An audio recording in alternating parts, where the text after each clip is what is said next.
অনেকে বলে কবরের প্রশ্ন হবে 3টা, না, কবরের প্রশ্ন হবে 4টা। কয়টা? জোরে বলেন, কয়টা? 4টা। মুখস্থ আছে তো, নাহলে কইরা নেন। কবর বড় ভয়াবহ জায়গা ভাই, কবর বড় ভয়াবহ জায়গা। কাউকে চিনবে না, প্রধানমন্ত্রীর ছেলে, হুজুরের ছেলে, খতিবের ছেলে, হাফিজের ছেলে চিনবে না। কবর দেখবে আমল আছে কিনা। সুবহানাল্লাহ বলেন। সুতরাং আমল নিয়ে কবরে যাইতে হবে ভাই, কাউকে চিনবে না। আহা,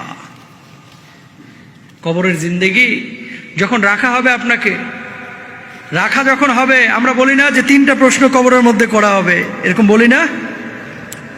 কবরের মধ্যে যে 3টা প্রশ্ন করা হবে, 3টা প্রশ্ন করা হবে। কবরের মধ্যে 3টা প্রশ্নের কথা যখনই আলোচনায় আসে, কয় হুজুর আরবি তো পারি না, প্রশ্নের জবাব দিব কিভাবে? আসলে তো আরবি পারেন না। আরবি ভাষা কি আপনি পারেন? পারেন না। সবাই কিঞ্চিত কেউ কেউ পারেন বা মুখস্থ করেছেন, তাহলে জবাব দিবেন কিভাবে? শোনেন,